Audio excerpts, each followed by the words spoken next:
অসমৰ উপনিৰ্বাচন পাছুখনতে ইতিমধ্যে আপোনালোকে সকলোৱে জানে যে বিজেপি বা তেওঁলোকৰ মিত্ৰজোঁটে সকলোতে জয়লাভ কৰিছে আৰু আমি এনেও আগৰ পৰা কৈ আহিছিলোঁ যে বিজেপিৰ দৰে মহাশক্তিধৰ আৰু ধনৱন্ত এটা ৰাজনৈতিক শক্তিক পৰাভূত কৰিবৰ হ'লে আমাৰ হাতত আটাইতকৈ শক্তিশালী আৰু ডাঙৰ অস্ত্ৰটোৱে হ'ল একতা। একতাৰে যেতিয়া যুঁজ দিম তেতিয়াহে বিজেপিৰ বিৰুদ্ধে জিকাৰ যিটো সম্ভাৱনা সেইটো সদায় বাঢ়ে।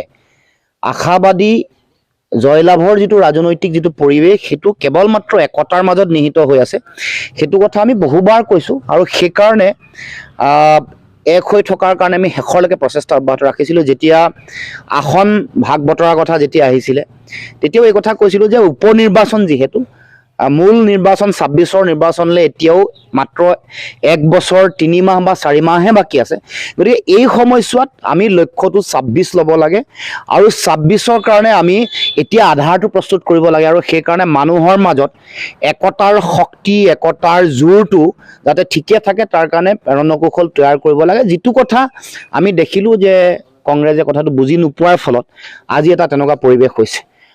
এতিয়া সম্ভাৱনা থকা আটাইতকৈ বেছি সম্ভাৱনা থকা চামগুৰি তাতো খুব বেয়া ফলাফল হৈছে। ফলাফল হোৱাৰ মূল কাৰণটো এইটোৱে যে তাত ঐক্যবদ্ধ হ'ব নোৱাৰিলোঁ, ঐক্যবদ্ধ হ'ব পৰা নহ'ল বিৰোধী। কাৰণ আজি গৌৰৱ গগৈ ডাঙৰীয়া বিহালী সমষ্টিতে সোমাই থকাৰ কাৰণে গৌৰৱ গগৈৰ শক্তি চামগুৰিত দেখুৱাব পৰা নহ'ল, বা দুখৰ কথা যে অখিল গগৈ ডাঙৰীয়াকো চামগুৰি বা বেলেগ বেলেগ সমষ্টিবোৰলৈ লৈ যাব মানে একতাৰে একেখন মঞ্চত গৌৰৱ গগৈ অখিল গগৈ বা আন ৰাজনৈতিক দলসমূহ থিয় হ'ব নোৱাৰাৰ যিটো নেৰেটিভ এইটো মানুহৰ মাজত এটা অতি নেতিবাচক প্ৰভাৱ পেলাইছে। ইউনাইটেড হৈ নাথাকিলে মানুহৰ মাজত এটা নেগেটিভ নেৰেটিভ ক্ৰিয়েট হয়।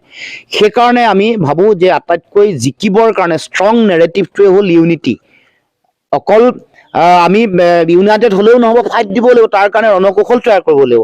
ইউনাইটেড হৈ ৰণকৌশল প্ৰস্তুত কৰি যুঁজাৰ পৰিৱেশ কেনেকৈ আমি লাগিম সেই কথাটো ঠিক কৰিলেহে আচলতে জয়লাভটো সুচল হ'ব আৰু সেইটো এইবাৰ কাৰ্যত পুনৰ প্ৰমাণ হ'ল। দেশৰ ৰাজনৈতিক প্ৰেক্ষাপটত এইটো বাৰে বাৰে ইংগিত দি আহিছিলে, হাৰিয়ানাৰ নিৰ্বাচন, মধ্যপ্ৰদেশৰ নিৰ্বাচন, ৰাজস্থানৰ নিৰ্বাচন, সকলোতে য'ত ভোট বিভাজন হৈছে বিৰোধীৰ 2টা ভাগ বা 3টা ভাগ তাতেই শাসকীয় পক্ষ বিজেপিয়ে লাভ কৰিছে। এইবাৰ 2খন ৰাজ্যত এতিয়া আমি ঝাৰখণ্ড আৰু মহাৰাষ্ট্ৰত দেখিছোঁ খুব বেয়া ফলাফল কৰিছে বিৰোধীয়ে।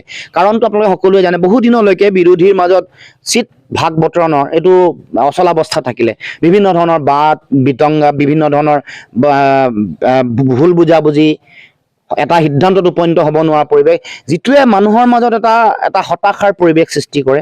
কিন্তু ঝাৰখণ্ডত কৌশলেৰে গোটেই কামটো কৰাৰ কাৰণে আৰু দেখিছোঁ যে ৰিজনেল পলিটিকেল পাৰ্টিবোৰক মানুহে আস্থাত লৈছে, ঝাৰখণ্ড মুক্তি মৰ্চাই হওক বা বিভিন্ন প্ৰান্তত। সেইকাৰণে এই কথা বতৰাবোৰ উপলব্ধি কৰিব পাৰিব লাগিব, কাৰণ বিৰোধীত কংগ্ৰেছৰ শক্তি বেছি যদিও আন আঞ্চলিক শক্তি বা আন যিকোনো ৰাজনৈতিক দলসমূহৰ তেওঁলোকৰ সুসংগঠিত প্ৰচেষ্টা ঐক্যবদ্ধতা এইটো কথা যদি আমি গুৰুত্ব দিব নোৱাৰোঁ, আমি যদি সঠিক আৰু শুদ্ধ ৰণকৌশল তৈয়াৰ কৰিব নোৱাৰোঁ তেতিয়াহ'লে আমি ভাল ফলাফল আমি অৰ্জন কৰিব নোৱাৰিম। এতিয়া মানে বিহালীটো যিটো পৰিৱেশ আমি হ'ব বুলি আগতেই কৈছিলোঁ, বিহালীত এই পৰিৱেশটো আপোনালোকে দেখিলে, তাত জয়লাভ কৰিবলৈ বিৰোধী সক্ষম নহ'ল কাৰণ ভোটটো বিভাজন হৈছে। গতিকে স্বাভাৱিকতে বিজেপিৰ সুযোগ তাত আহিছে। এতিয়া এনেকুৱা এটা পৰিৱেশ হৈ গ'ল যে হঠাৎ এগৰাকী বিজেপিৰ প্ৰাৰ্থীক মানে যোগদান নকৰোৱাকৈ টিকেট দি দিয়া হ'ল।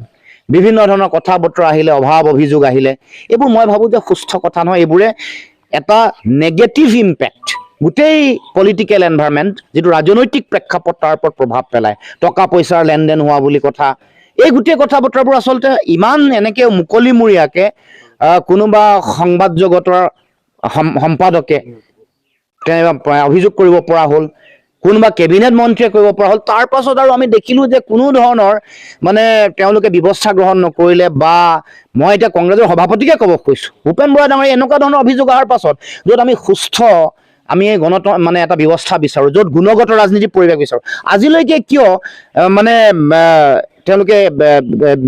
তেওঁলোকৰ গোটেই ভাৱমূৰ্তিটো ঠিক ৰাখিবৰ কাৰণে কেছ নকৰিলে কিয়?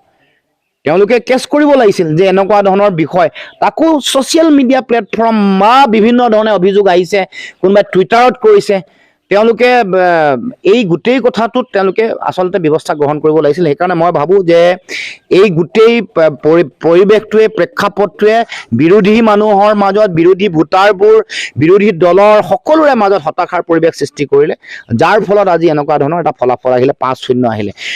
একতাটো কিয় ধৰি ৰাখিব নোৱাৰিলে? এইটো হ'ল মৌলিক কথা। আজি একতাটো ধৰি ৰাখিব পাৰিব লাগিছিল, কাৰণ এই উপ নিৰ্বাচনত 5টা চিটত কোনোবা জিকিলেও চৰকাৰ সলনি নহয়, 5টা হাৰি গ'লেও চৰকাৰখন ভাঙি নাযায়।